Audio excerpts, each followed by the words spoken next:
Hello दोस्तों, नमस्ते प्रणाम। मैं संगीता कश्यप अपने यूट्यूब चैनल में सभी दर्शकों का स्वागत करती हूँ। मैं एक विवाह गीत लेके आई हूँ दोस्तों। अगर गीत अच्छा लगे तो कमेंट करके जरूर बताना, लाइक करना, शेयर करना, मेरे चैनल को सब्सक्राइब करना और कमेंट करके जरूर बताना दोस्तों गीत आप लोगों को कैसा लगा। हथवा में लोटिया, कंधवा पे धोतिया, चल जनक जी नहाए हो। हथवा में लोटिया, कनवा पे धोतिया, चल जनक जी नहाए हो। एक बन गईले, दूसरे बन गईले, तीसरे में राम के दुआरे हो। एक बन गईले, दूसरे बन गईले, तीसरे में राम के दुआरे हो। भीतरा से निकाली है बेटी हो शीतल रानी, नयन ढूरे लागे आंसू जी। भीतरा से निकाली है रानी शीतल जी, नयन ढूरे लागे आंसू हो। कैसे करहिया भूलाया मोरे बाबा हो, रहिया निहारौ तुहारे हो। कैसे करहिया नी भूलाया मोरे बाबा हो, रहिया निहारौ तुहारे हो। एतनी बचन सुने राजा जनक जी, बेटी से पूछे यार थाइयो। एतनी बचन सुने राजा जनक जी, बेटी से पूछे यार थाइयो। कवन संकट तू है पड़ल मोरी बेटी, हम कत दीहू बताइयो। कवन संकट तू है पड़ल मोरी बेटी, हम काई दे तू बताइयो।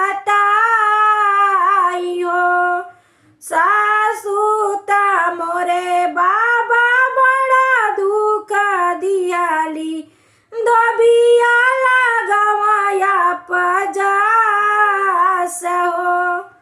सासुता मोरे बाबा बड़ा दुख दियाली, धोबिया लगवैया पजास हो।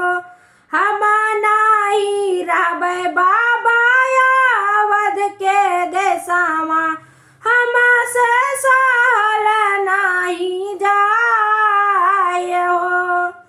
हम नाही रहबै बाबा अवध के देशवा हो, हम से सहल नाही जाय हो।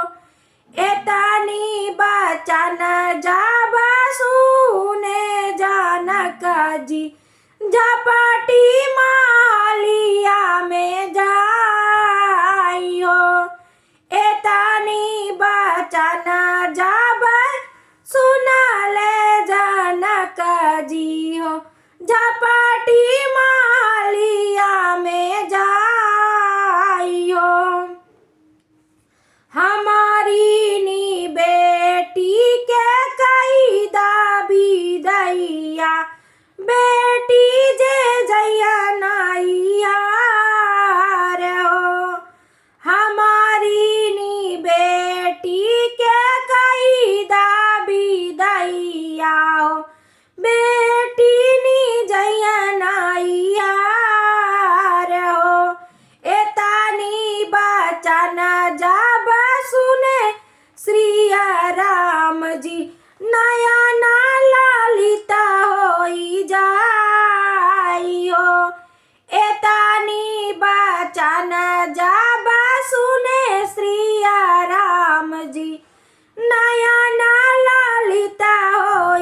साथे सीता बनबाई जोगिया हमहू चलब तोरे साथ हो।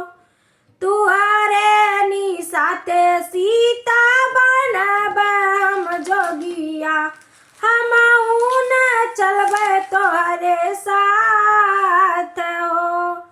मैया के बतिया के अमरख जी न कियो दबिया के बात बिसार हो। मैया के बात के अमरख जी न कियो दबिया के बात बिसार हो।